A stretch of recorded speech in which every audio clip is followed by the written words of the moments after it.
Welcome to Nero Wolfe's world, where orchids bloom and secrets unfold. Tell us where you're tuning in from.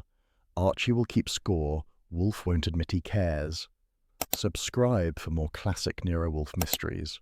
Every good mystery deserves good company, and a little gratitude between cases. A warm thank you to Norma, our newest patron. Your support keeps the orchids blooming and the mysteries alive. Join the circle of mystery lovers on Patreon. Link in description. Nero Wolfe and the man who used his name. It was 9:30 on a Thursday night, and my sandwich had reached the ideal ratio of mustard to roast beef when the phone rang with the special timbre of trouble. I gave it a squint and finished the bite before answering. Professional composure demands priorities. Nero Wolfe's residence, I said. The voice that came back was low, rushed, and as shaky as an ashtray in a taxi. Mr. Wolfe, This is Philip Reno. I'm in danger. There's a man using your name, saying he's you. He stopped for air, then, I'm coming over. 20 minutes, I'll bring proof. Hold it, I said. You're speaking to Archie Goodwin, Wolfe's right arm, left ear, and unpaid therapist. Slow down. What kind of proof? But the line clicked dead. I looked at the receiver as if it owed me an explanation. Then I wrote it in the call log, time 9:33 p.m., and went to report to the boss. Wolfe was in the office, feet on the hassock, a cold beer sweating beside his chair and the latest issue of Scientific Monthly open across his stomach like a lazy shield. He raised one lid when I entered. Someone wishes to speak with you who is already speaking with eternity, I told him. He grunted. Your metaphors are premature. Explain. I did, giving him the dialogue verbatim. When I reached the part about the imposter Nero Wolfe, the real one's eyes came fully awake. Phooey, he said, low and distinct. An abomination. Seems your reputation's making the rounds, I said. Apparently it's available wholesale. Wolfe sat up an inch straighter, which for him was like most men leaping to their feet. Archie, telephone him back. I would, except he hung up. Numbers probably unlisted or borrowed. He frowned, tugged his lip. A man uses my name to cheat, and another dies for it. It affronts both logic and dignity. If he arrives, show him in at once. If he does not arrive, I'll go sniff. He closed his eyes again. You will ascertain, not sniff, and mind the hour. Fritz retires at 11. That was Wolfe's idea of encouragement. At 10 o'clock there was still no Philip Reno.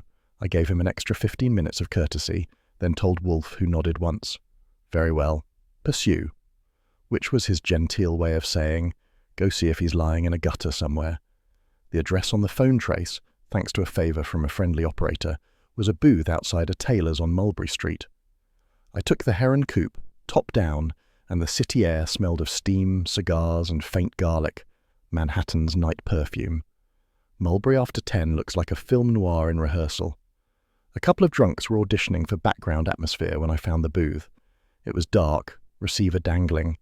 I was just about to chalk it up as another false alarm when a glint in the alley caught the streetlight. I went to look. He was there, middle-aged, trench coat open, tie crooked.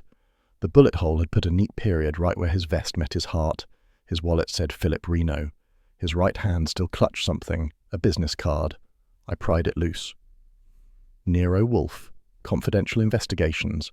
The font was almost right, except Wolfe never printed investigations. The real card says nothing more than the name, the address, and silence. This one added invention and a smear of cheap cologne. I stood a moment, letting the neon from a bar sign blink across him. Alive, dead, and then called headquarters from the tailor's shop. The proprietor looked at me like I'd ordered him to host a wake. Inspector Kramer arrived in 20 minutes, coat collar up, cigar lit like a distress flare. Goodwin, he barked. I should have known. Every time I see a body lately, you're standing next to it taking attendance. I have a social nature, I said. This one called our number before checking out. Kramer blew smoke that could have stripped wallpaper. Wolfe mixed up in this? Only by name. Apparently he's got a twin out freelancing. That earned a grunt. He crouched by the body, lifted the forged card with tweezers and stared. So, somebody's trading on Wolfe's reputation. Hell, that'll sell in this town. Yeah, I said. About as safe a franchise as opening a barbecue in a fireworks factory. The medical examiner came and went, muttering about close-range powder burns. Kramer rose, knees cracking. All right, Goodwin, Tell the fat man I'll expect him downtown tomorrow to make a statement. Wolfe downtown, I said. Inspector, you'd have better luck hauling the Statue of Liberty to City Hall. Then you come in. I always do, sooner or later. He started away, then stopped. Listen, Goodwin, the press is already nosing around. I can keep them off Wolfe's back for maybe 12 hours, tops. After that, his name's headline confetti.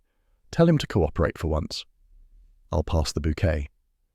Back in the brownstone at midnight, the office smelled of beer and orchids, a mix only Wolfe could make respectable.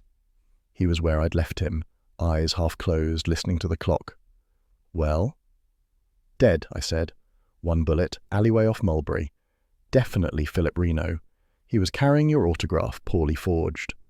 He drew a long breath through his nose. Phooey. Then quieter. You are certain it was forged? Positive. Whoever did it couldn't match Fritz's ink stain on the edge of the real batch. That drew a flicker of satisfaction. Sloppy villainy offends me more than evil itself, he murmured. The police? Kramer sends regards and a summons, which I decline. Thought you might, but he did say the papers will have your name in print by breakfast. That got him.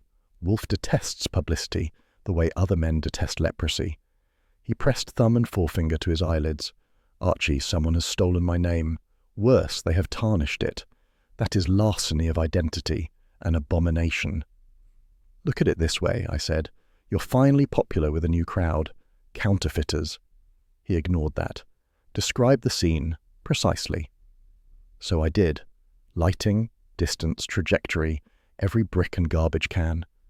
He listened without interruption, the way a surgeon listens to a pulse.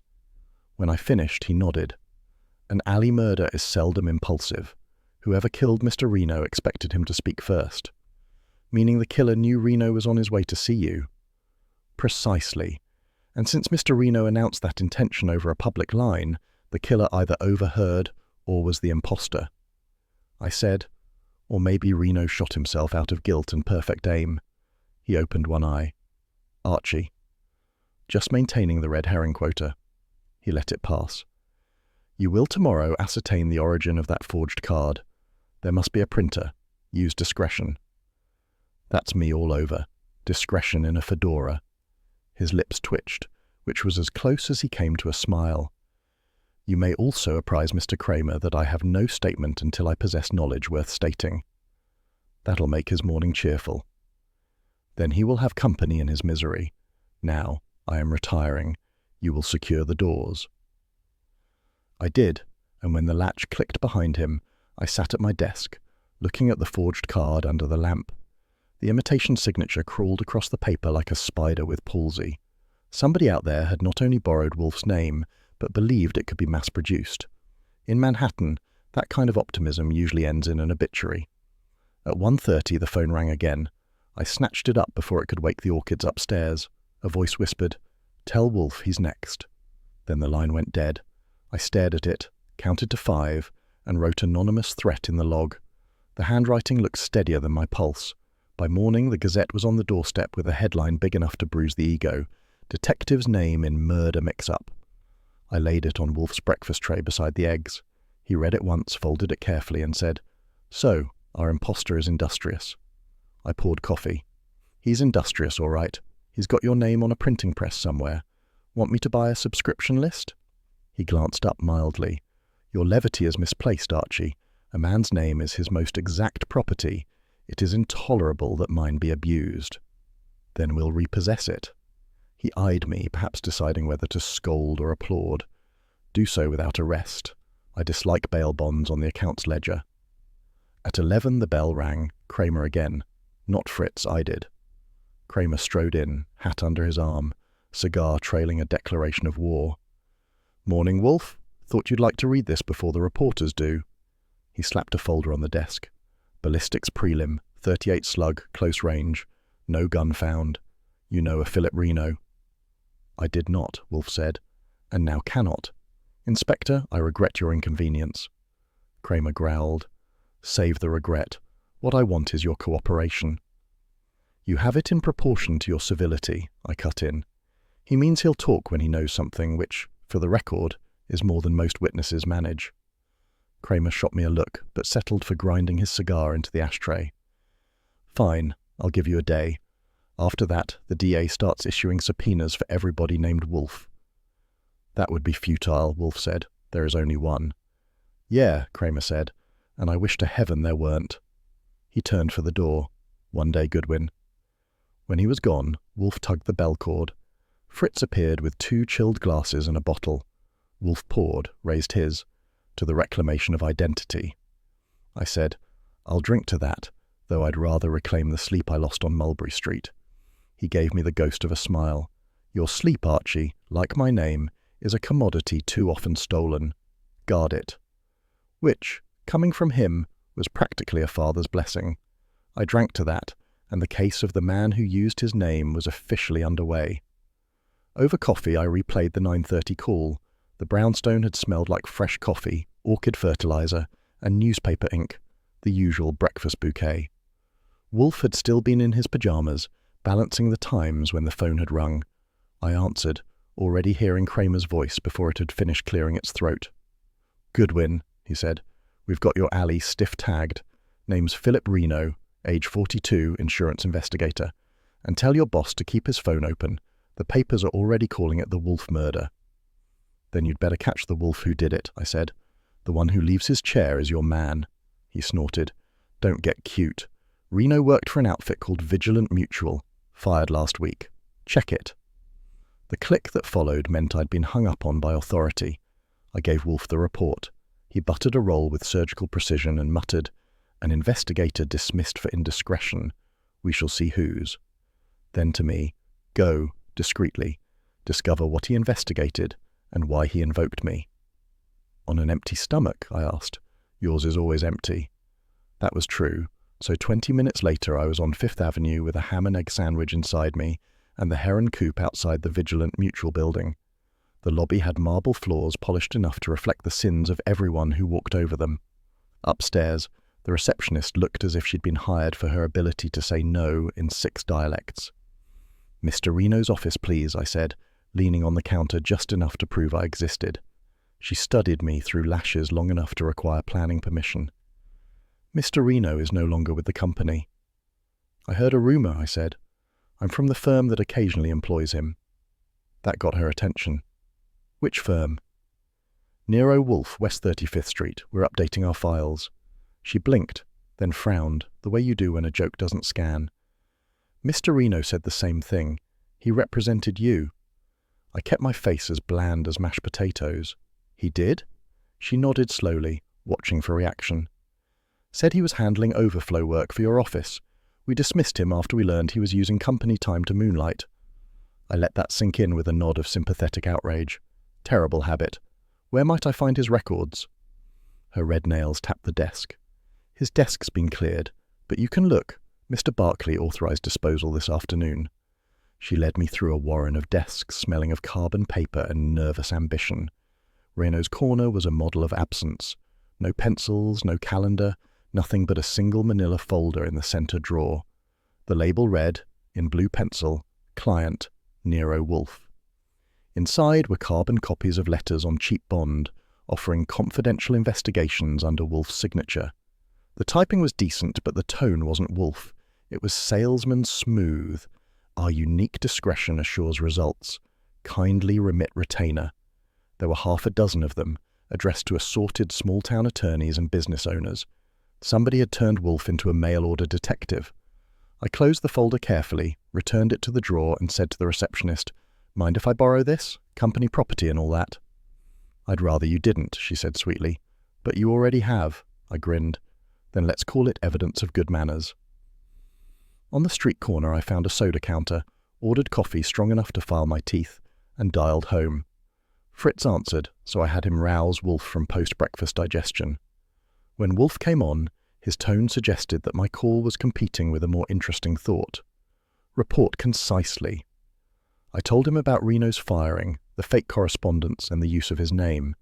The line went quiet for so long I thought he'd hung up. Then, he dared to merchandise my integrity. Could have been worse, I said. He might have franchised it. We could open a chain. Wolfe ignored the humour.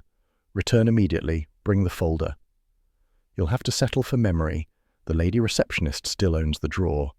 He growled, an educated growl. Very well. Memorize every detail. We shall reconstruct. And, Archie, bring lunch when you come. Fritz is indisposed with a fishmonger's delivery.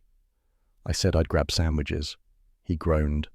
Sandwiches are not lunch. They are edible interruption. Then you'll be well interrupted. I hung up.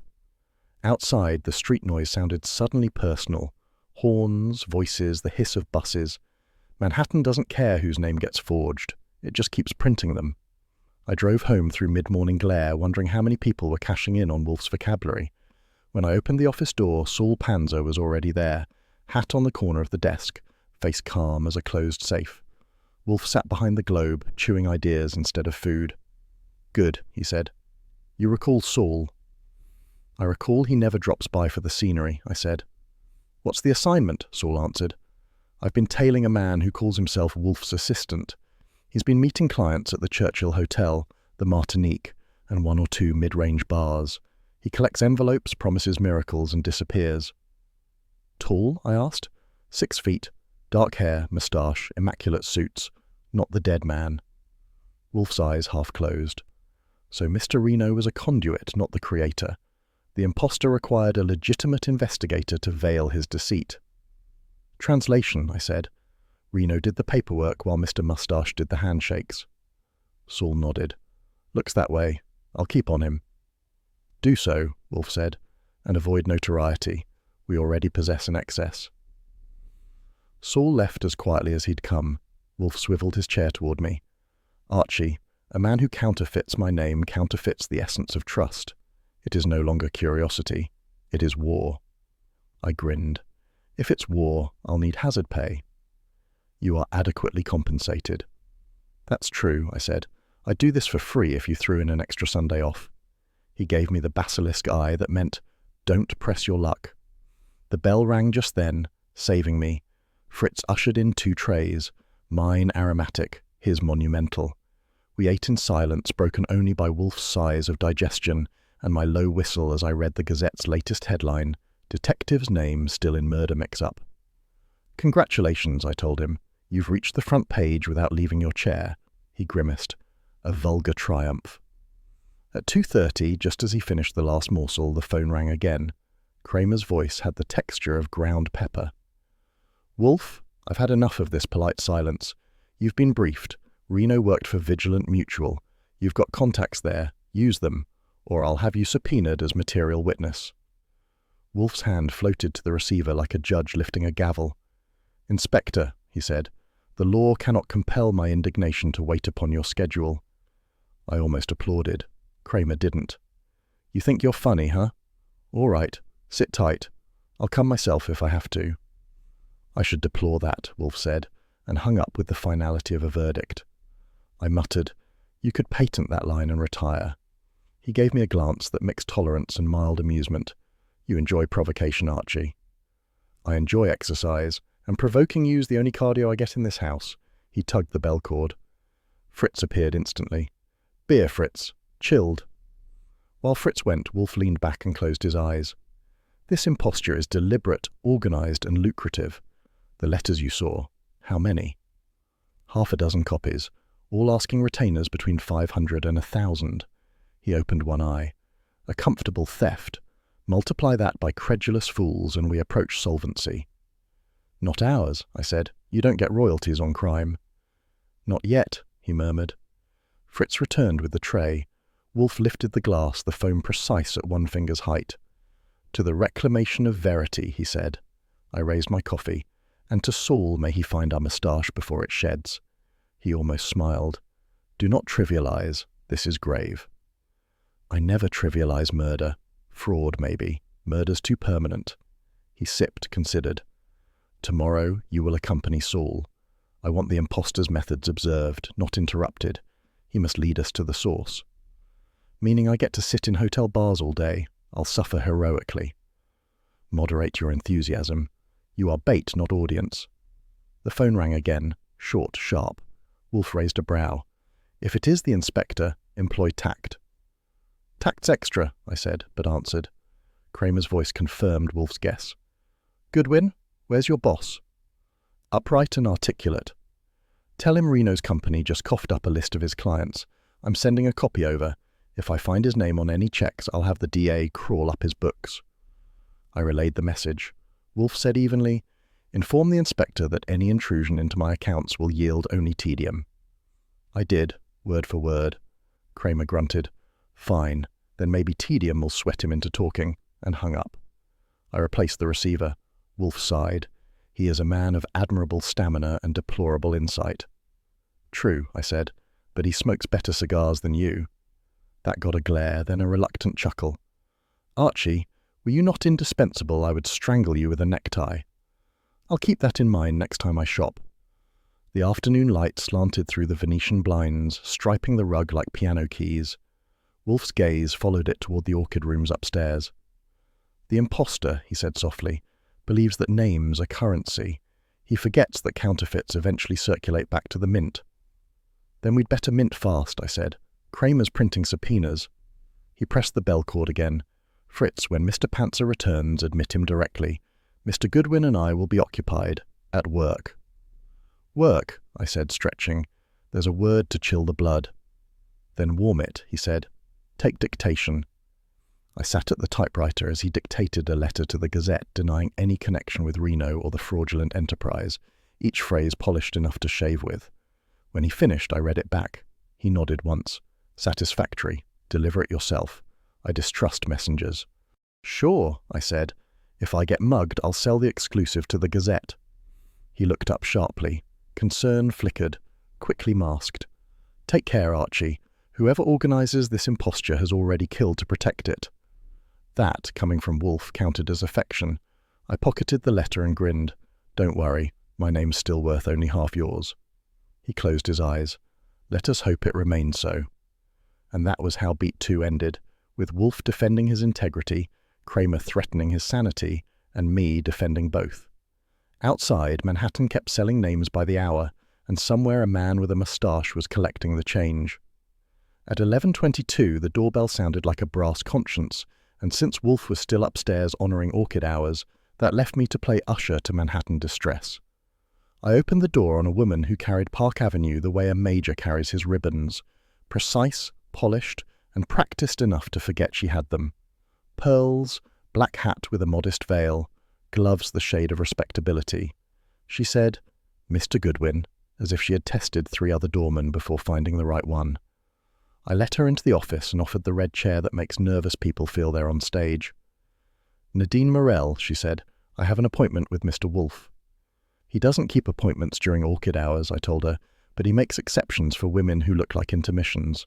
Sit tight. I'll announce you when the plants release their hostage. She didn't smile. She was the kind who preferred to rent one and keep the receipt, but she sat with economy and adjusted the hem of her suit as if the room had a measuring stick. The air had a thread of last night's cigar from Kramer and fresh polish from Fritz's morning zeal.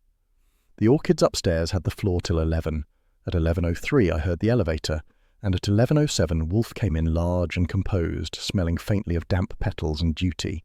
He saw pearls, took in posture, and raised one brow half a notch, which for him equals whistling.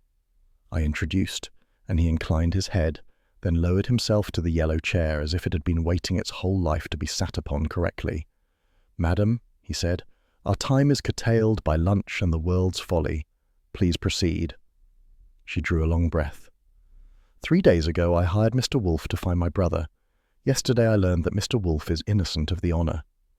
She opened her handbag and produced a folded slip, like a conjurer showing a rabbit. It was a check, cancelled and stamped with the bank's indifference. Pay to the order of Nero Wolfe, $1,000. Signature, Nadine V. Morel, endorsed on the back in a hand that could imitate character, but not conscience. I took it to the desk blotter. From the Churchill Hotel, she added. Your assistant collected the check in person. Wolfe's eyelids dropped to half-mast. My assistant, he said, is Mr. Goodwin. You have met him. No one else enjoys the privilege. This man said he represented you. Tall, dark, moustache, beautifully dressed, he had your card. So has half of New York this week, I said. We must have left the plates on a streetcar. She looked at me steadily. Under the poise, I could see fatigue doing arithmetic. My brother's name is Julian.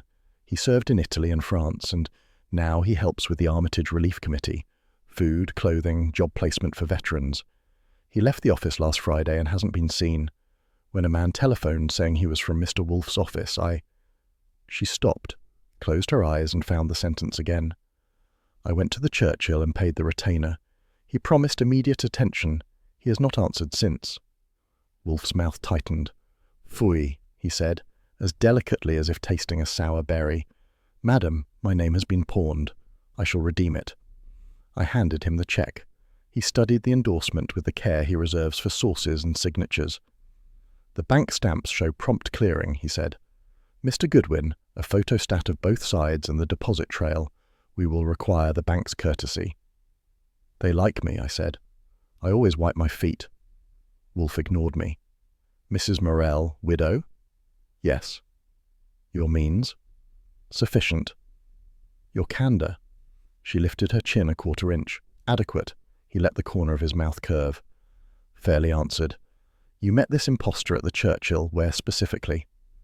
A private sitting room off the lobby. He showed me your letterhead.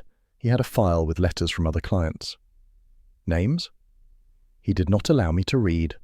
She hesitated. I thought it odd he preferred cash, but the retainer is recorded there. She nodded at the cheque on his blotter. I insisted. You were right to insist, Wolfe said. Cash corrodes memory. That was as close to tender as he gets with strangers. At 11:19, Fritz appeared in the doorway. No bell, just Swiss gravity, bearing a tray with coffee for the guest and nothing for the household, which kept us within cannon and caffeine. He withdrew without a word. I poured and handed her a cup. She took it like a woman who had been refusing favours all week and might, just once, say yes. Tell me about this committee, Wolfe said. The Armitage Relief, she said. Mr. Armitage is a textile man who lost a son at Anzio. He funds placements for veterans. Julian acts as a counsellor, interviews, follows up, places men with firms that promise to treat them like humans. He's proud of it. Her voice thinned. He is. Proud. Wolfe noted the present tense. Any quarrels? Anyone resent his effectiveness? Veterans resent many things, she said softly. Not Julian. She set the cup down. But the office? There are politics, naturally. Assignments, donors, a board that likes names more than work. Mr. Armitage's secretary is efficient and unkind, and Mr. Fisk from Vigilant Mutual advises the board on liability and, oh. She stopped again, hearing herself. I looked at Wolfe. He had also heard it. Vigilant Mutual, the firm that had employed yesterday's corpse. He merely said, Continue. Nothing more, she said too quickly, only that Mr. Fisk is brisk. Red herring, my mind suggested, but sometimes the fish swims back to bite. Mrs. Morell, Wolfe said gently, you are withholding something. The omission is injurious. She drew off her gloves a fraction and put them back on, the way a woman buys time. Julian and I disagreed. He thought I managed him. We argued last week about a letter he received. From whom? He didn't show it, only said, they know I won't be their front, and laughed, which he does when he's afraid. Front, I said. For what? She shook her head once. He wouldn't say. Wolfe's fingers drummed the arm of the chair, then stilled. Mr. Goodwin, you will telephone Saul. He is to trace a man meeting clients at the Churchill under the pretence of assisting me. You will also secure from Mrs. Morell the bank branch, and then obtain photostats. After lunch we require the Armitage personnel list, with notation of donors and officers. He turned to her. Madam, you will furnish it. Her mouth firmed. Of course. I went to the desk phone. Saul answered on the second ring with his usual economy. I gave him the description and the venue. Churchill, private sitting room off lobby 3 days ago, taking a retainer from a woman with pearls and better judgment than average, I said. He's tall, dark, moustache, suits that behave. Got it, Saul said. Your counterfeit Wolfe. Our very own, I said. Keep your hat on him if you can. If he has a printer, I'll smell the ink, Saul said. He hung up to avoid wasting verbs. I returned to the chairs in time to hear Wolfe ask, This committee, does it keep adequate ledgers? I assume so, she said. Assumptions are the cholesterol of reason, he retorted, which I plan to steal later. We shall see their books. She looked at him as if he had offered to move a mountain using only the word move. Mr. Wolfe, she said, will you take the case? He disliked being asked that prematurely, but his eyes went to the cheque and then to her face, which had the kind of controlled fear that convinces honest men and loosens crooked ones. I have taken it, he said. The fee is the redemption of my name and the apprehension of the thief. Your $1,000 is accepted as security against your doubt. She exhaled, the first whole breath she had permitted herself in our walls. She stood, and for a second the pearls sagged with her spine, then reset. Thank you. Wolfe rose the half-inch that means dismissal without discourtesy. A final inquiry. You are, by temperament, a woman accustomed to paying others to lie for you. Do not attempt it here. I withdraw at the first scent of deceit. She flushed, not deeply. I've never lied well, she said. Today I won't lie at all. If that was a lie, it had decent posture. I walked her to the door. In the hall, away from Wolfe's gravity, she wavered briefly. Mr. Goodwin, if Julian is hurt— We're better at prevention than condolences, I said. Keep your line clear and your door locked. Her eyes searched mine for a second, measuring whether I said that to all the customers. He's a good man, she said. He hates owing anyone anything, even me. That's a trait, I said, which has put many men in bad company. She went, leaving a perfume the colour of afternoon money. I closed the door and turned back. Wolfe was studying the endorsement as if it might recite. We will require the depositor, he said. The bank will resist. Squeeze. I'll be charming, I said. It bruises less. He allowed a curl of lip. At 11:58 the phone rang. The Gazette doesn't wait for dessert. I answered to Lon Cohen's dry rasp. Goodwin, tell your household brains we've run the alley shooting on page 1. Headline is clean. Wolfe name in murder fraud. I kept it from Wolfe murder, and you owe me a steak. We'll send a photograph of one, I said. Any blowback yet? Phone's ringing like Salvation Army bells, Lon said. If you want to shape it, get me a line for the afternoon edition. Maybe after lunch, I said, and hung up before he could sell me space. Wolfe had heard enough to frown. Publicity, he murmured, is the mildew of reputation. Cheer up, I said. You'll be famous again by supper. If you continue, I shall starve you, he said, which in our house is a formal threat. The bell cord twitched, and Fritz appeared with the silent announcement that noon had surrendered to appetite. Wolfe glanced at the clock. You have time to call the bank before lunch. After, you will obtain the committee's list. And if they stall? Insist. Mention the inspector's interest without promising it. As if summoned by the verb, the telephone rang again. Kramer didn't bother with hello. Wolfe, your name's black ink across my morning. Keep your doors open. If I smell obstruction, I'll plant a subpoena bouquet on your desk. Wolfe took the receiver. Inspector, your horticulture is unappealing. You will receive what is pertinent and timely. I want a statement. You shall have the truth when it is harvestable. The line vibrated with Kramer's breath and cigar. Then, grudgingly, All right, Wolfe, I'll wait for your report. Don't make me regret this charity. He hung up before courtesy could catch up. Wolfe replaced the handset gently, as if it were a fragile opinion. He looked at me. He exercises restraint. How tiresome. He's saving his tantrum for an audience, I said. Shall I go charm the bank?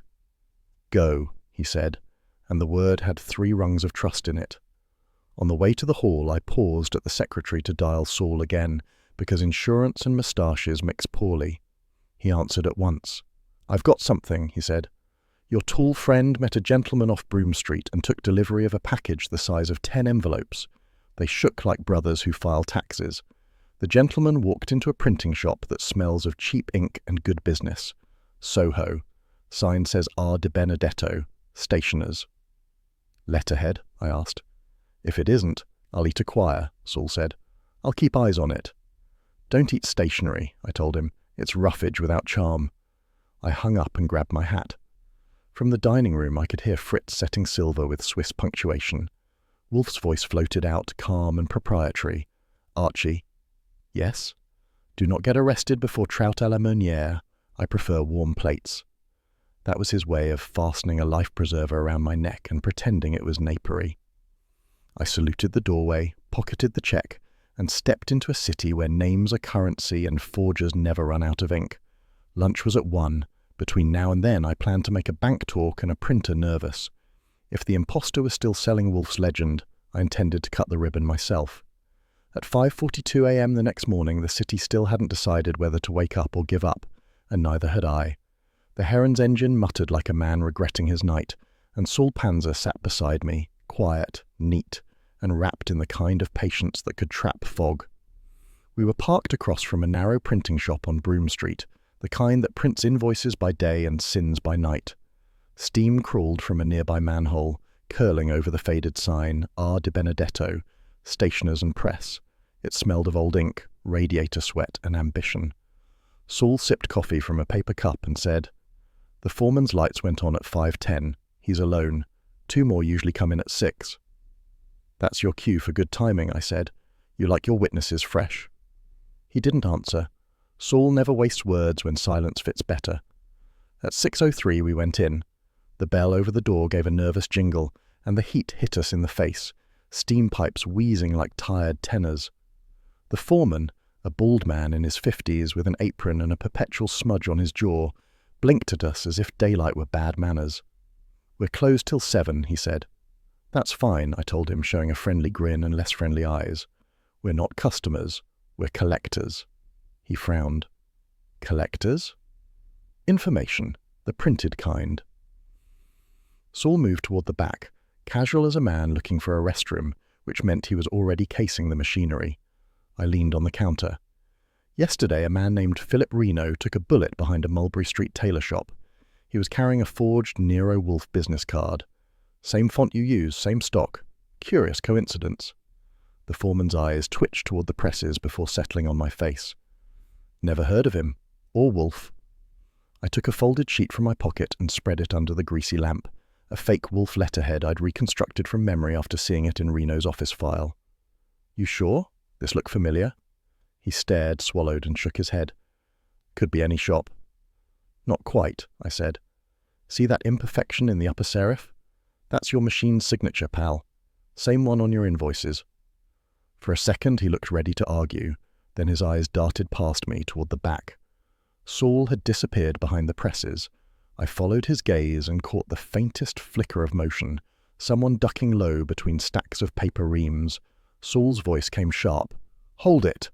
A figure bolted for the side door. I moved without thinking, cutting across the floor. The presses loomed like iron monsters. The man turned, eyes wide, and just then the window exploded. One shot, clean, from outside. The man staggered, clutched his chest, and went down into a litter of proofs and ink rollers. I hit the door, yanked it open, and saw nothing but an alley slick with steam. Whoever fired the shot had melted into the city like sugar in hot coffee. When I came back, Saul was crouched over the body, checking for pulse. "Dead," he said, flat. "That was good aim through glass." "Manhattan's printing trade is developing a fatal turnover," I said, "because wisecracks are oxygen when the air's bad." The foreman stood frozen by his desk, hands trembling. "I swear I didn't know. He came by sometimes, paid cash, said it was business stationery." "What business?" Saul asked. "He said, insurance letters, clients, paid good." I knelt beside the corpse. Mid-30s, lean, dark hair, pocket protector, a man who dreamed of honest work and got drafted by the wrong employer. In his coat I found a folded sheet, half crumpled but intact, a typed list of names, 10 of them, with addresses. The header read, "Clients, Nero Wolfe Confidential." I showed Saul. He raised an eyebrow. "Our guy's distribution list." "Yeah, and someone didn't like his circulation numbers." At 6:20 the first real cops arrived, led by Sergeant Pearlie Stebbins, thick-necked, unsmiling, already chewing an unlit cigar. He took one look at me and groaned. "Goodwin, you've got a season ticket to homicide." "Morning to you too, Pearlie," I said. "We were just browsing for bargains. They're having a clearance sale on gunfire." "Yeah, well, you're buying the statements." He squinted at Saul. "Panzer, you two working for Wolfe again?" "Always," Saul said simply. Stebbins grunted and waved to his men. "Get the tech boys in, and somebody call Kramer before he hears it from the Gazette. That prophecy took 11 minutes. Kramer arrived at 6:44, tie crooked, cigar alive, face set to official aggravation. He looked at the body, then at me. Every time your boss's name shows up, somebody stops breathing. He ought to charge rent to the morgue. Don't give him ideas, I said. He'll start itemizing air. Kramer squatted beside the dead man, studying the hole in the chest, then the window. Shooter was outside. Single shot, probably a .38. We'll check the angle. He turned to me. All right, Goodwin, start talking. So I did. Brief, factual, without the garnish. I told him about the forged stationery, Reno's murder, the woman with the retainer check, and Saul's trail leading here. He listened, chewing the cigar until it looked like a survivor. When I finished, he blew smoke. So, this dump was printing Wolfe's fake letterheads. Your imposter has a sense of branding. Yeah, I said. He's expanding the franchise. Kramer stood, hands in pockets. The lab will pick up the ledger. Maybe we'll get lucky. They did, because while the techs bagged evidence, Saul pulled a ledger from under the foreman's desk drawer. Neat columns, recent entries, recurring name. Vigilant Mutual Insurance Copend. Saul passed it to Kramer, who scanned, scowled, and then looked at me. Same outfit that employed your stiff Reno. All right, that's a connection. More like a partnership, I said, and one of them's not renewing policies. Kramer didn't smile, but there was a glint of approval. Panzer, nice catch. Maybe you should work for me. Saul said mildly, I already do, indirectly. Kramer's mouth twitched. All right, you two, come downtown for statements. Wolfe can stay in his greenhouse till we need him, but you'll tell him this. If he's holding anything back, I'll get a subpoena so big it needs a moving van. I said, you'll have to deliver it yourself. He doesn't accept mail on principle. Kramer groaned. Tell him I said thanks for the headlines. We wrapped it up by 7:30. Saul stayed to give his statement. I drove back uptown through a sunrise the colour of weak coffee. The radio carried the morning markets, none of which were investing in truth. When I reached the brownstone, Fritz was setting up for breakfast. Wolfe was in the office in his robe, staring at the globe as if it had insulted him personally. He didn't turn when I came in. Well, he said. Another corpse. Male, shot through a printing press window, carried a list of clients of Nero Wolfe Confidential, and the shop ledger shows regular payments from Vigilant Mutual. That earned the eyebrow rise, slow and grave. Vigilant Mutual again. Phooey, continue. I did, giving him the details in neat order. When I finished, he tapped his fingertips together. The imposter required stationery. That demanded a printer. The printer required payment. Vigilant Mutual supplied it. A tidy commerce in deception. I said, You sound almost impressed. I am revolted, he said evenly, but efficiency deserves acknowledgement. Fritz entered softly with Wolfe's breakfast tray, hot rolls, eggs, and the morning paper. Wolfe ignored the food but took the paper. The headline, Second Murder in Wolfe Name Scandal. He read it, folded it once and laid it aside like a used napkin. Public notoriety is the mildew of reputation, he muttered. Cheer up, I said. You'll be Broadway famous soon. Maybe Kramer will sell popcorn. He gave me a glacial look. You are flippant. That's my charm. Besides, I've been up since 5 chasing your counterfeit. He gestured toward the dining room. You may breakfast. I must think. Thinking without food is unhealthy, I reminded him. You keep preaching that. I have Fritz, he said. You have metabolism. By 10 o'clock, he had the office carpet littered with index cards, each bearing a name, date, or payment. He moved them like chessmen, rearranging the puzzle of deceit, while I typed up the morning statement for our files. The imposter, he said at last, has constructed an apparatus. Vigilant Mutual for money, the printer for legitimacy, Reno for cover, and an agent who meets clients. Each piece is replaceable except the idea, the name. Yours, I said. Indeed, I'm not flattered. Any theory on why an insurance firm would bankroll a fake detective agency? He leaned back. To manipulate claims, perhaps, to intimidate policyholders, or to skim retainers from those they intend to defraud. We shall know when we find the living architect. Meanwhile, I said, Kramer wants statements, Saul wants sleep, and I want breakfast. Then eat, he said, still studying the cards. Fritz appeared in the doorway with the one-word announcement that ruled the house: lunch. Wolfe frowned. I am not ready. Fritz, unoffended, said, It will keep warm, and withdrew. I looked at Wolfe. You're skipping a meal. That's devotion, or starvation. Nonsense, he said without looking up. I have Fritz. He shifted another card, murmured, murder by plagiarism, and reached for his beer glass. That was my cue. I gathered my notes, typed the heading case file, forgery of identity, and said, Call me when you've rearranged the universe. I'll be in the kitchen filing breakfast under evidence. He waved a hand, which in Wolfian language means affection disguised as dismissal. The orchids would get their caretaker at 4, Kramer would get his report at dusk, and I would get a nap, if the city didn't find another corpse stamped with Wolfe's name before lunch. At 5:18, the light outside was copper, and the brownstone held a hush that makes truth louder. Fritz put his head in, no bell cord, and said, A gentleman to see Mr. Wolfe. The gentleman followed, tall, gaunt, a cane and a scowl. Julian Morel, he said, the cane knocking once like a gavel. I glanced at Wolfe. He sat still, hands tented. Mr. Morel, he said, you are reputed to be missing. I'm not, Morel said. I was avoiding my sister, and no one had any right to hire you under your name. That point, Wolfe said, is not in dispute. He motioned him to a red chair. Sit carefully. I dislike repairs. He sat with the hesitation of a man who counts chairs as debts. Explain, Wolfe said. I worked for Vigilant Mutual, he said. I left after scandals I couldn't fix. Since then I've been at the Armitage Relief, placing veterans. Last week I got a letter. If I didn't introduce certain clients to certain private services, I'd regret it. I told them to go to hell. Then your name starts ringing, and Reno winds up dead. He swallowed.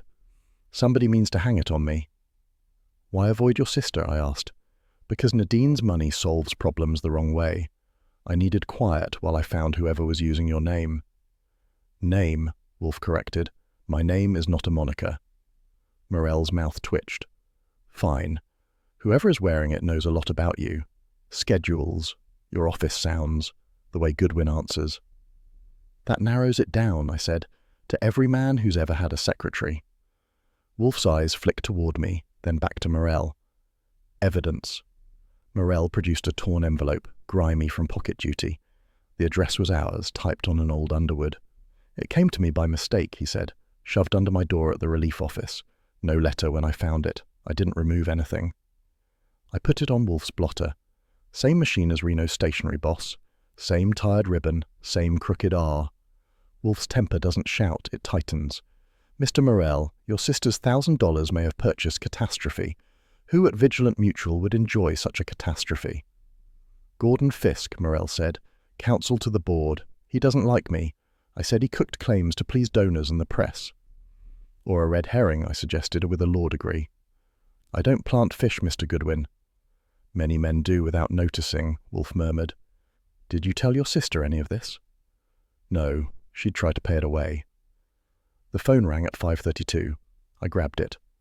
Homicide, Kramer's gravel said. Put Wolfe on. Wolfe took the receiver. Inspector. I want any documents you've got.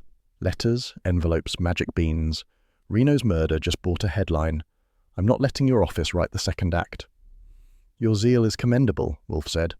My client's privacy is not a plaything. You may have photostats when we've made them. Kramer groaned. You and your blasted ethics. Without them, Inspector, Wolfe said, you'd be unemployed. A sigh, then. All right, Wolfe, I'll wait for your report. Don't make me chase you up a subpoena. Wolfe returned the phone to its cradle. He looked at Morel. You fear you are being framed. By whom? By whoever runs the imposter. I don't think Reno set anything up. He wasn't that brave. If you're accusing me... No, Wolfe said. If Mr. Goodwin were accusing you, you would feel it. You are agitated, and agitated men impute motives. He tapped the envelope. This is useful. The machine will be found. The man will follow. Morel gripped his cane. Find him. If the police decide I did Reno, the board will fold around me like wet paper. Do not attempt solitary heroics, Wolfe said. Someone has already killed over my name. They will not hesitate at yours. He stood, an inch, which meant the interview was ending. Mr. Goodwin will escort you out. Remain accessible. Telephone your sister and tell her nothing injudicious." Morell got up, nodded once, and limped toward the hall. At the door he paused. "For the record, I didn't vanish. I was thinking." "Many men vanish while thinking," Wolfe said. "The trick is to return with something worth saying." We shut the door on the Kane's echo. Wolfe studied the envelope as if it might confess. I waited. "Archie," he said at last, "you will shadow Mrs. Morell this evening tonight." I groaned. "Park Avenue charges plenty, so do I." "Your account will not suffer," he said. "My conscience does." "That's new. Do I get a retainer?" "You get instructions. Discreetly. She is frightened. Record whom she sees, who approaches, and whether moustache offers diversion." "If chivalry paid by the hour," I told him, reaching for my hat, "I'd own a penthouse." At 7:30 sharp, the Churchill Hotel looked like a jewellery box that had forgotten to close. Mirrors, brass, and a lobby full of people pretending they were late for something glamorous. I'd been there 20 minutes, keeping an eye on the revolving door and pretending to read Collier's. Nadine Morell arrived in a grey coat that cost more than my heron, her posture saying she had spent the day trying not to be seen. She crossed the marble like a woman moving through memory. Then she paused, and I saw him, a tall man, dark moustache, smooth suit, carrying himself with a confidence that didn't come from a mirror. He matched Saul's description down to the shine of his shoes. He greeted her with a courteous nod, no handshake. They spoke softly. She kept glancing toward the elevators. When they started up, I followed. The trick of tailing is to look bored, and I could have won medals. They got off on 7.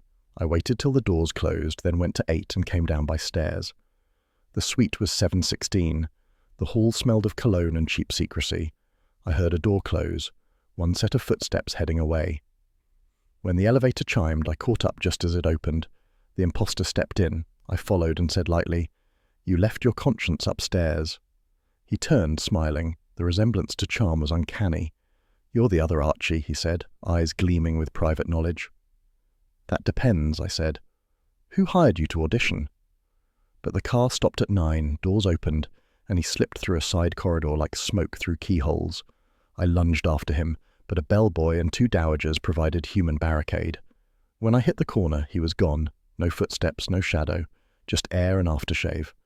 I went back to 716. Nadine opened the door halfway, eyes wide and guiltier than a cat near cream. "Mr. Goodwin?" "In person," I said. "Mind if we play house search?" You shouldn't be meeting counterfeit detectives either," I said, and pushed gently past her. The suite looked tidy until you noticed what was too tidy. On the writing desk, Wolfe letterhead, invoices typed but unsigned, and 2 blank checkbooks with Nadine's bank embossed in gold. A side table held a photograph of Julian Morell shaking hands with a slick man in a Vigilant Mutual lapel pin. "Recognize him?" I asked. She nodded faintly. "Gordon Fisk. Julian despised him."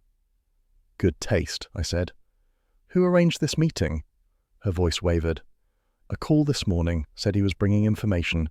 I thought it was your office." "Lady, next time you want Nero Wolfe, call the one who eats, not the one who vanishes." She looked ready to cry, so I softened it with a half grin. "Sit tight. I'll take these for photostats and save you from perjury later." She didn't argue. By the time I reached the brownstone, Wolfe was in the office, hands clasped, expression set to thunder before rain.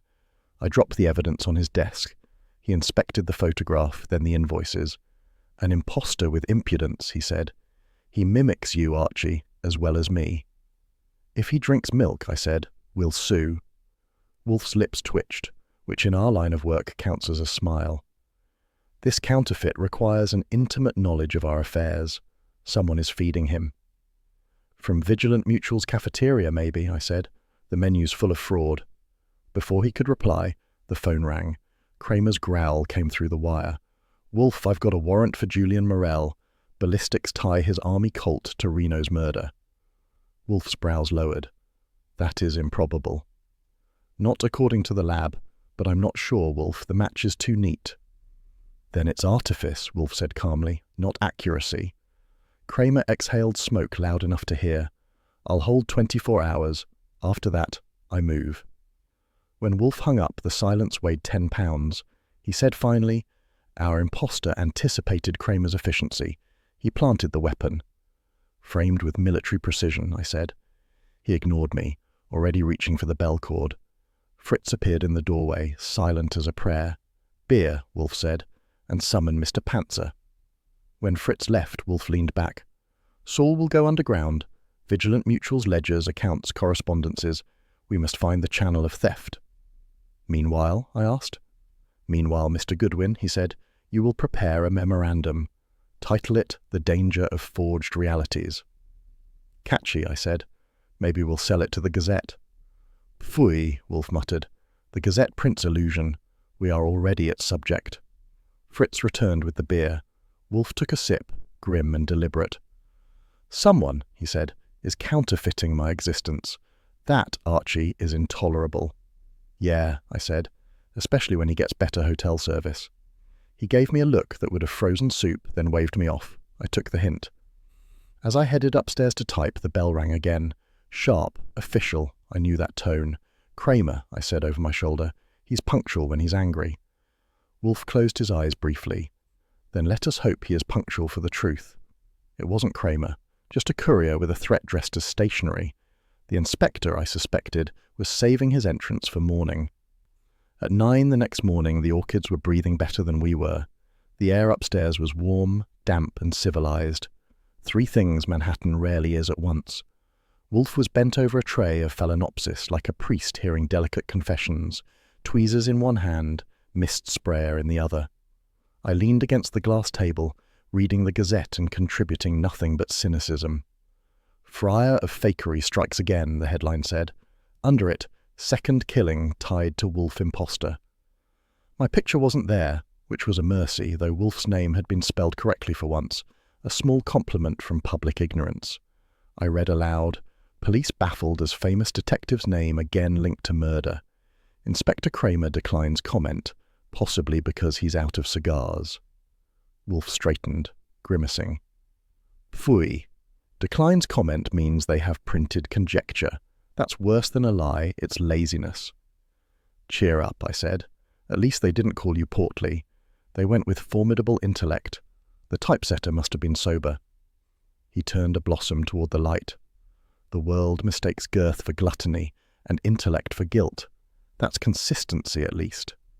Fritz appeared at the stair landing with a tray, poached eggs, sausages, hot rolls. Wolfe took one look and waved him off. "Later." Fritz hesitated. "It will cool, sir." "So has the world," Wolfe said. When Fritz retreated, Wolfe adjusted the mist nozzle with surgical precision. "Archie, the orchids understand constancy. They do not commit murder or read newspapers." "Yeah," I said, folding the Gazette. "They just hang around looking innocent while somebody dies downstairs." The phone rang in the lower office, faint through the humid air. I went to the extension at the wall. Saul's voice came dry and factual. "I've got your ledgers. Vigilant Mutual has a consultant fund, quiet payouts every month. 3 names, Philip Reno, Julian Morel, and Anthony Bly." Wolfe's head turned. "Bly," he repeated. "Anthony Bly." "Ring a bell?" I asked. Wolfe's tone dropped. "Former bookkeeper, once indicted for embezzlement, later turned blackmailer. He would have both the knowledge and the audacity." "Looks like he was running your franchise," I said. Saul continued. "Payment stopped 2 weeks ago. Same time Reno died.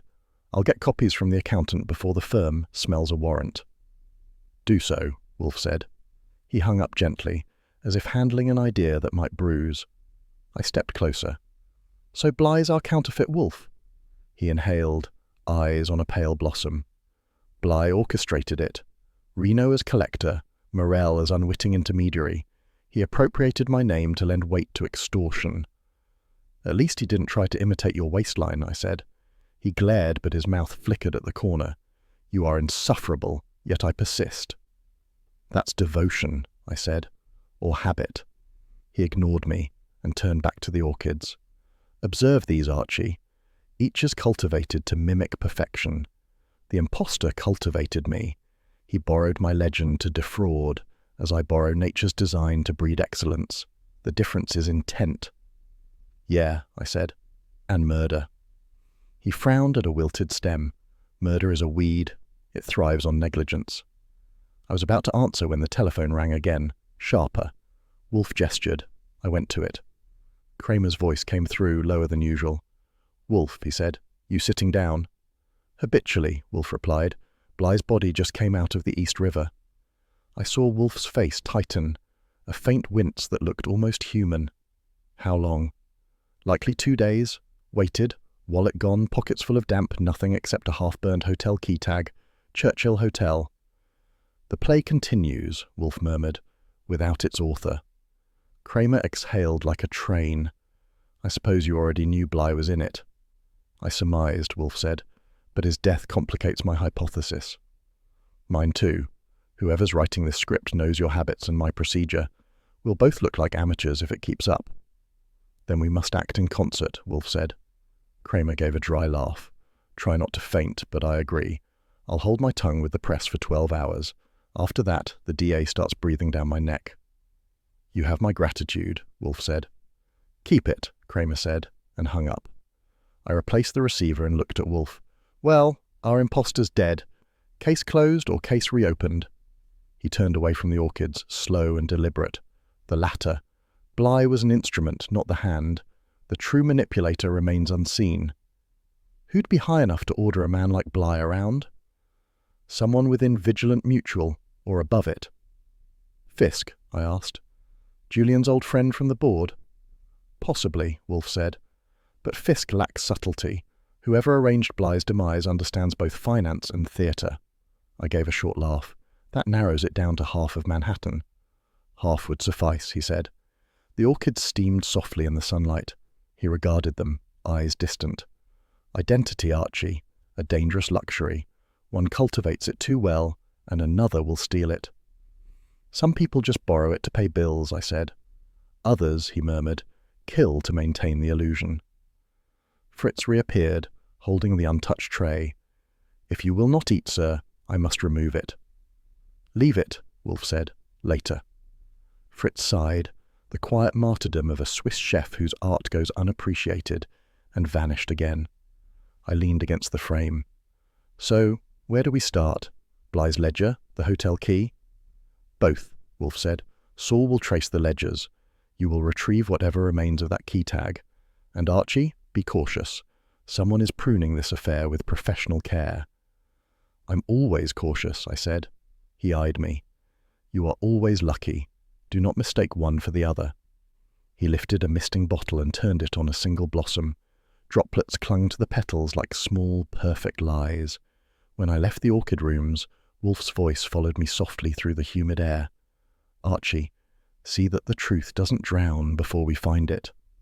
By 8 o'clock, the brownstone looked less like a home and more like a courtroom with better upholstery. Wolfe had ordered all the chairs placed in a semicircle, the rug brushed, and the beer chilled to the exact temperature of contempt. Fritz had gone upstairs muttering about sacrilege, and I had drawn the job of stagehand. If you've never seen Nero Wolfe stage a pageant, count yourself lucky. It's not theatre, it's entrapment with a script only he knows. He sat behind his desk like a sovereign expecting tribute. The red chairs faced him in judgment order. Nadine Morel, looking like courage in a borrowed dress. Julian, pale and wary. Saul Panzer, impassive as a fence post. Inspector Kramer, cigar unlit but smouldering. And finally Gordon Fisk, the vigilant mutual executive whose eyes had all the warmth of ledger ink. I set the last chair and said, "If we had an orchestra pit, I'd sell tickets." "Sit down, Archie," Wolfe said. "Your levity offends geometry." "Then the geometry should loosen up," I told him, but I obeyed. He folded his hands. "You are gathered," he said, "to clarify the most contemptible perversion of integrity I have encountered. My name, my repute. And my assistants have been trafficked for profit and blood. This will end." Kramer grunted. "That's all I ask, Wolfe. An ending. Preferably with cuffs." Wolfe ignored him. "Mr. Fisk," he said, "you deny acquaintance with Philip Reno." "I've already told your man Panzer. Never heard of him." "Anthony Bligh?" "The same." "Then your memory is regrettable. Both men received consultant payments from your company." Fisk's mouth twitched. "Routine external claims work. Our accounts handle hundreds, not from your private account," Wolfe said. That rocked him half an inch. "Private? That's absurd." Indeed, Wolfe said. Archie. I opened the folder on my lap. Bank photostat. Deposit slip dated the day after Mrs. Morell's retainer check was cashed. Account name, Gordon Fisk. Same handwriting endorsing both. Nadine gasped. My check? Wolfe inclined his head. Yes, madam. The $1,000 you paid to what you believed was my office found its way to Mr. Fisk's modest surplus. Fisk leaned forward, voice tight.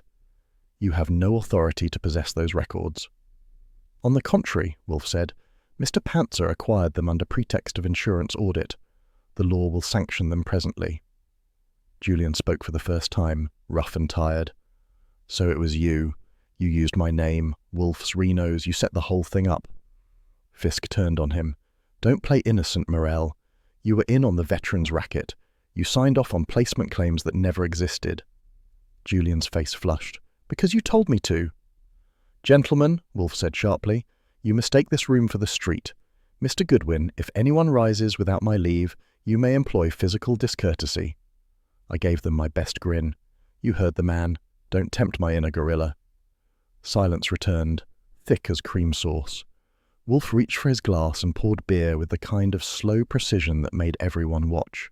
He took a sip, sighed, and said, Deception is a performance sustained by vanity. It ends when the actor believes his applause. Kramer's cigar twitched. Translation?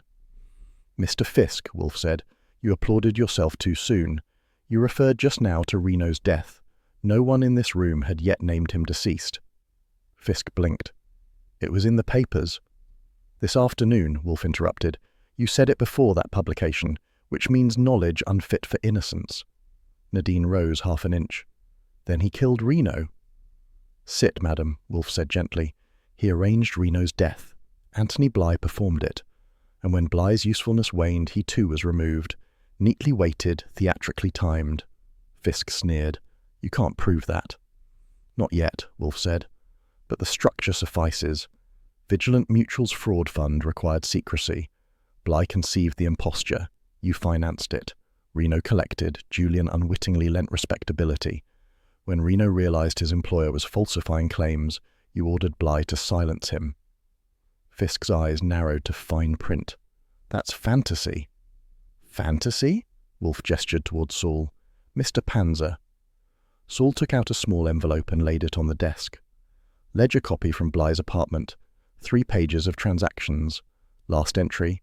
Consult GF. Final settlement. Date matches Reno's murder. Fisk's hand twitched toward it, then stopped when he saw my stance. You can't use stolen papers. Pfui, Wolfe said. The truth has no owner. Kramer cleared his throat. I'll need to see those pages, Wolfe. You shall, Inspector, after I finish the pageant. That word again. Everyone looked at him. Wolfe leaned back, heavy and serene. A crime of imitation, Mr. Kramer, demands a demonstration. Tonight's performance exposes the hollow man who mistook fraud for genius. Tomorrow, I conclude it, with proof sufficient for your district attorney. Kramer muttered, You'd better. Julian stared at Fisk, shaking his head. You used me. All that talk about honor and veterans. I saved that charity from collapse, Fisk snapped. You'd still be on a stool peddling sympathy if not for me. Enough, Wolfe said, voiced like an organ note. Archie. I stepped forward, collected the photostats and handed them to Kramer. Wolfe said, Inspector, you will note that Mrs. Morell's bank has no record of the check stub. It was removed from her files by an employee of Vigilant Mutual's accounting division, a Miss Devers, whom Mr. Panzer will locate tonight. She will confirm her orders came from Fisk. Kramer's expression shifted from suspicion to grudging interest. That's something I can use. Tomorrow, Wolfe said. For now, allow me to conclude the rehearsal.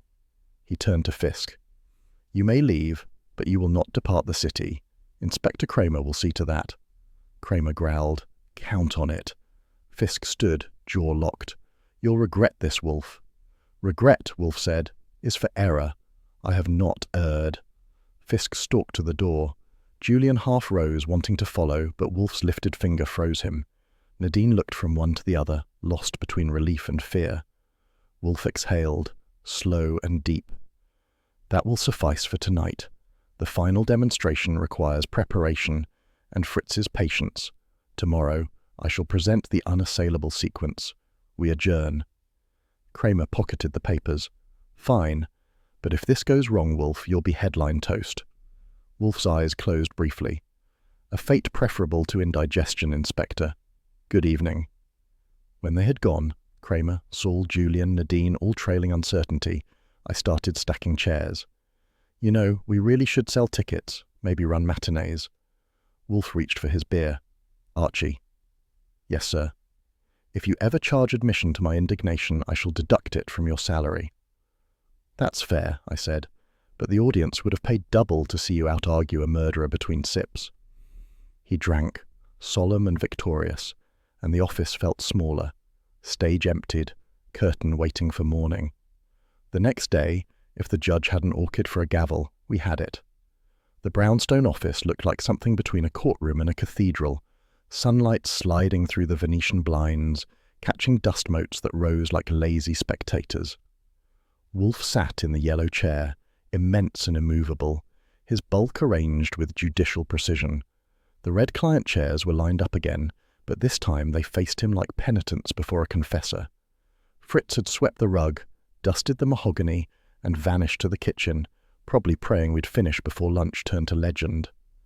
Nadine Morel sat nearest the globe, spine stiff, gloves wound tight in her lap. Julian was beside her, the picture of remorse in a suit that had seen too many bad weeks. Saul Panzer took the far corner, quiet as logic. Inspector Kramer stood in back, arms folded, cigar unlit, either respect or self-restraint.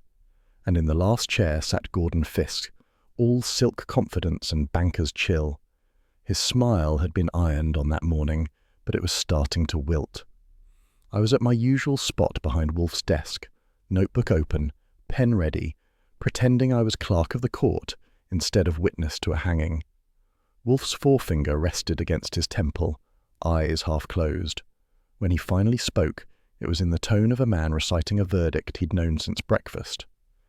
"Mr. Fisk," he said, "deception may be profitable for a season, but fraud is sterile. It breeds nothing but exposure." Fisk's smile didn't quite hold. "If you brought me here to preach, Mr. Wolfe, save your breath. I came at Inspector Kramer's request, not yours." Kramer's growl was low. "Don't flatter yourself. You're here because I'm giving Wolfe one last shot before I take you downtown." Wolfe nodded slightly. "Your tolerance honors me, Inspector. I trust it will be brief." He reached for the photostat folder and spread the pages before him. "Let us review, succinctly. Vigilant Mutual, your firm, maintained a consultant fund. Disbursements were authorized by you personally. Philip Reno, a minor investigator, received payments to conduct fabricated inquiries, under my name. Anthony Bly, an erstwhile bookkeeper turned blackmailer, forged the stationery. Mr. Julian Morel's signature provided the illusion of charitable legitimacy." Julian winced. "I told you I didn't know." Wolfe silenced him with a glance. "I've already accepted that your ignorance was genuine, though hardly innocent." He turned back to Fisk. "When Reno discovered that the so-called confidential investigations were mere vehicles for laundering claim funds, he threatened disclosure. You, being a man of efficiency, arranged his removal." "That's preposterous," Fisk said sharply. "You're spinning melodrama. Reno was unstable, a drinker. He could have—" "Fallen on a bullet from 30 feet away," I offered. "Lucky shot." Kramer shot me a look, but Wolfe didn't bother. "Mr. Fisk," he said mildly, "you persist in believing denial is armor. It is gauze. I have here," he lifted a page, "a photostat of Mrs. Morel's cancelled check. The endorsement bears your handwriting, disguised but not expertly. More damning, the microscopic bank code stamped upon the reverse. Saul?" Saul stepped forward, his voice steady as ledger ink. "I traced the code through Continental National's records.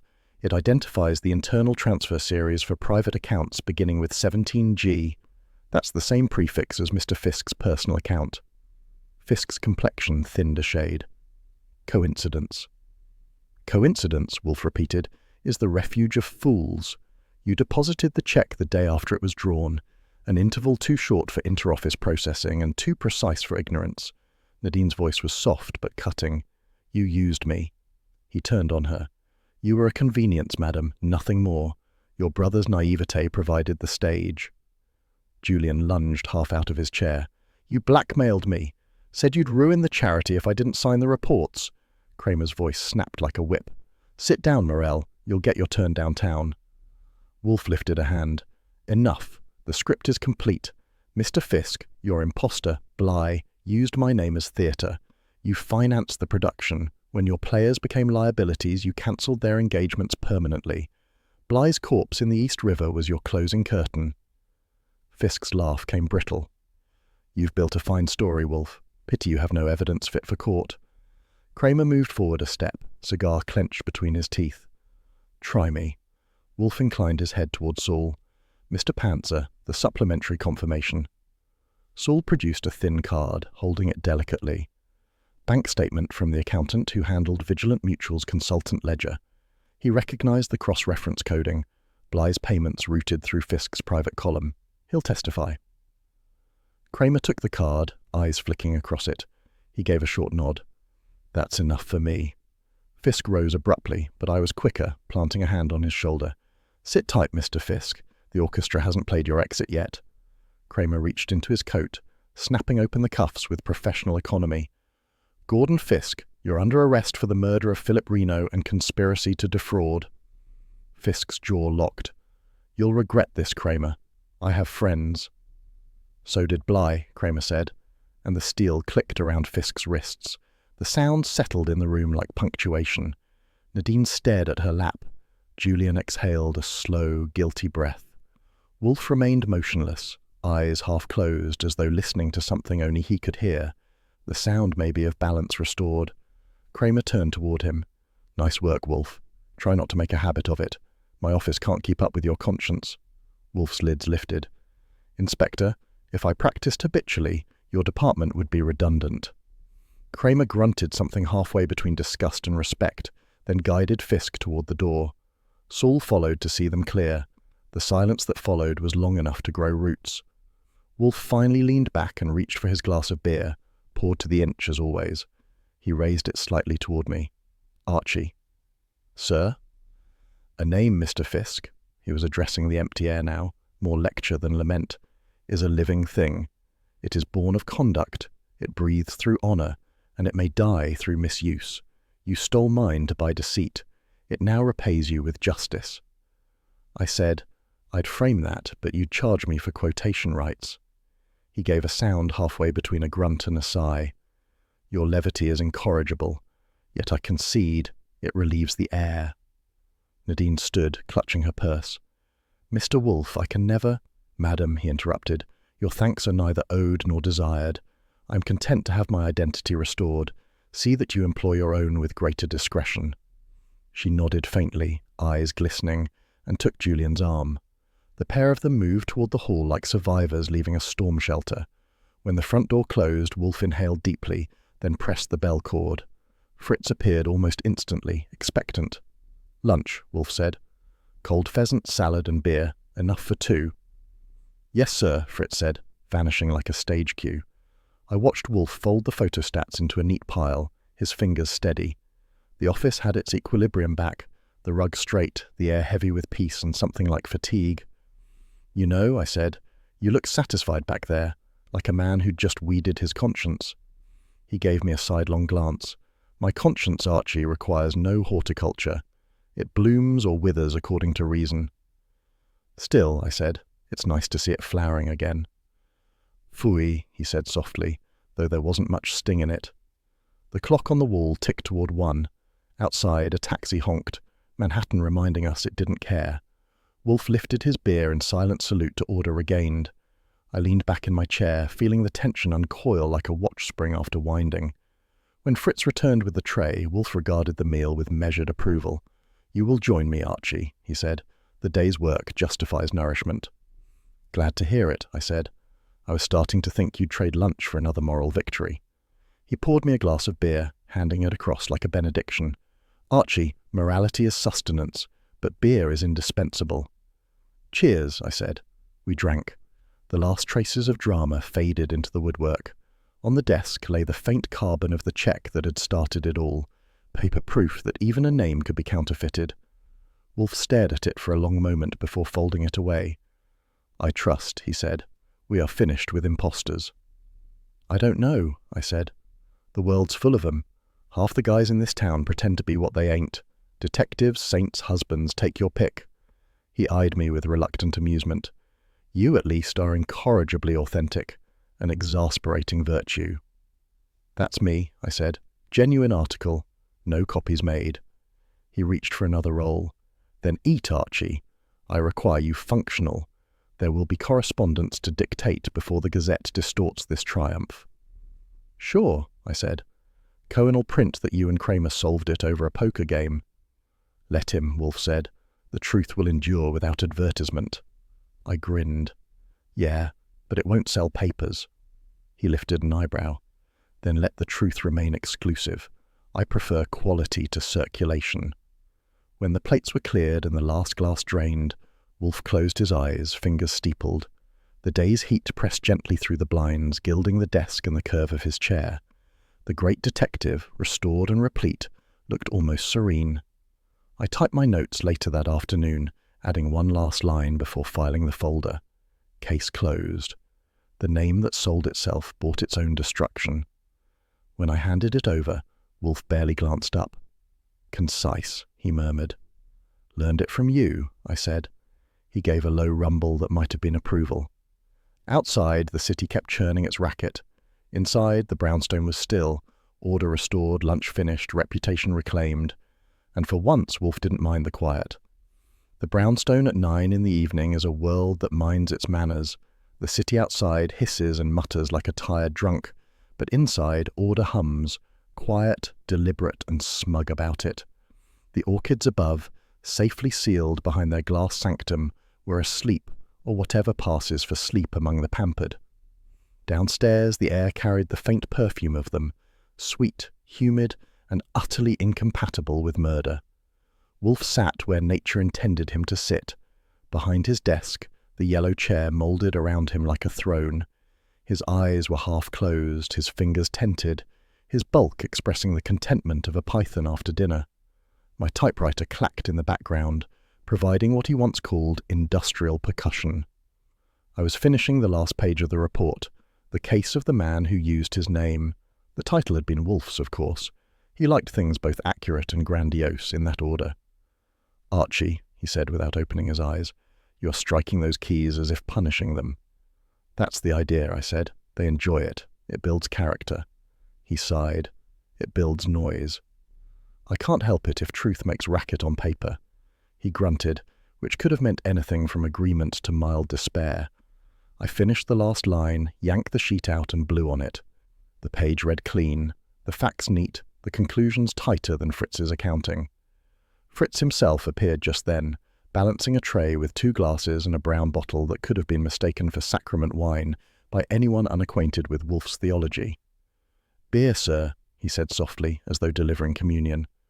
Wolfe inclined his head. "Thank you, Fritz. The evening's redemption." Fritz smiled faintly and withdrew, leaving me with my milk, a rare concession. Wolfe poured, letting the amber stream curl into the chilled glass like it knew the way home. He lifted it solemnly. "To reputations honestly earned." I raised my milk. "And to clients who pay in advance."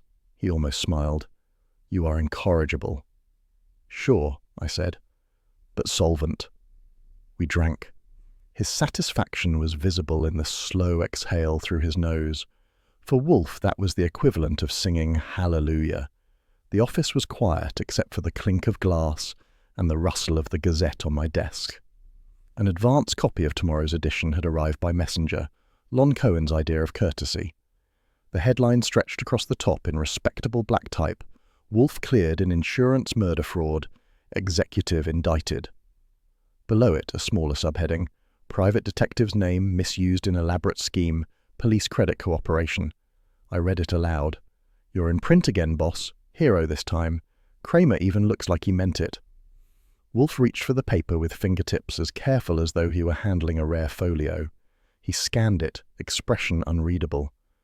"Mr. Cohen has learned restraint, a journalist's rarest virtue." "There's more," I said, turning the page. Kramer sent a note, hand-delivered. I left it by your beer. He unfolded it and read in silence. The handwriting was angular and reluctant, like every word had been pried from a clenched jaw. Credit where due, he murmured. Short, mercifully. I prefer silence, but competence deserves acknowledgement. That's Kramer's version of a Valentine, I said. Frame it before he changes his mind. He folded the note carefully, slipped it into a drawer, and shut it with the dignity of a man filing away both compliment and evidence. I suppose, he said, I must endure notoriety until the next scandal displaces it. I grinned. You could start one. Hire yourself as your own imposter. Cut out the middleman. Pfui, he drank again. Archie, you're as frivolous as you are loyal. A dangerous balance. Sure, I said. That's why you keep me. He didn't answer, but his mouth twitched, which in Wolfian terms is practically a declaration of affection. I leaned back and looked around the office. The lamplight gilded the spines of the books, the brass of the globe, the polished arms of Wolfe's chair. Everything in its place again. Murder gone, reputation reclaimed, order restored. If the world outside ran on chaos, this house was Wolfe's rebuttal, a well-fed fortress of logic. He was staring into his beer now, the light glancing off the glass. A name, he said slowly, is a fragile artifact, Archie. A man's life may survive calumny, but his name cannot. Once polluted, it infects the air he breathes. I said, that's why I keep my name out of the headlines. You have no reputation to defend, he said mildly. Ouch, I said, but accurate. He set the glass down. Accuracy redeems cruelty. I've told you that before. You have, I said, and I still think you made it up to sound wise. He ignored that, of course. He always does when he's right and knows I know it. For a while, we sat in comfortable silence, the kind that only people who argue for a living can share. The orchids upstairs probably sighed in their sleep, happy their master's blood pressure had returned to a level compatible with chlorophyll. I started filing the case notes. Wolfe watched me with the calm detachment of a man observing an inferior species doing something practical. You've improved, he said. At what? Typing. You're almost musical. That's because it's the sound of earned income, I said. He lifted an eyebrow. Then make it melodious. I laughed. Next time I'll bring a metronome. He reached for the bell cord, tugged once. Fritz will bring cheese. This discussion has left me famished. I thought truth was its own nourishment, I said. He gave a faint snort. Truth may sustain the mind. The body requires cheddar. A few minutes later, Fritz appeared again, bearing a small plate and a look of contentment that could have sold domestic peace door to door. Wolfe thanked him with a nod and bit into a slice with visible relief. Watching him eat after solving a case was like seeing a lion purr. It wasn't natural, but it was satisfying. Archie, he said between bites, did you destroy the forgeries? Everyone, I said. Bly's stationery, Reno's copies, the works, even the fake Wolfe invoices. Good. My name will not decorate refuse. I saved one photostat for the file, I said. Just for the record. Of course. Accuracy again. Fritz withdrew silently. Wolfe's eyes softened slightly as the office fell back into its usual rhythm. Archie, he said, you were efficient, perhaps even competent. That's touching, I said. If you ever use the word indispensable, I might faint. I prefer to keep my staff conscious. We both smiled in our own ways. After another quiet minute, I turned to the typewriter and slipped in a clean page. The keys clicked again, slower now, the sound measured and deliberate. Wolfe closed his eyes, listening, not displeased.